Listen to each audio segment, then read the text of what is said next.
కొత్త సంవత్సరం ఫీవర్ అప్పుడే మొదలైపోయింది. అంతా న్యూ ఇయర్ మూడ్లోకి వెళ్ళిపోయారు. అనసూయ మాత్రం 3 రోజుల ముందుగానే న్యూ ఇయర్ సెలబ్రేషన్ స్టార్ట్ చేసింది. అనసూయ ఎప్పుడూ వివాదంలో నిలుస్తూ ఉంటుంది. ఆమె వేసుకున్న డ్రెస్సే ప్రధాన వివాదాలకు కారణమవుతుంది. ట్రెండీ డ్రెస్సుల పేరుతో తన అందాలను చూపిస్తూ నెటిజన్లకి మత్తెక్కిస్తుంది.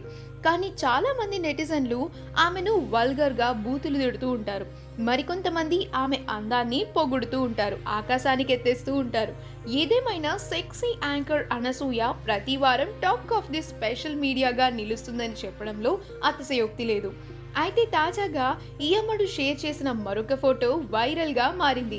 భర్తతో కలిసి మందేస్తున్న ఫోటో ఒకటి అనసూయ అభిమానులతో పంచుకుంది. ఆ ఫోటో ఇప్పుడు అందరినీ ఆకట్టుకుంటోంది. ఈ వీడియో కనుక మీకు నచ్చినట్లయితే మీ అభిప్రాయాన్ని కమెంట్స్ ద్వారా మాకు తెలియజేయండి. మా ఛానల్ని సబ్స్క్రైబ్ చేయడం మర్చిపోకండి.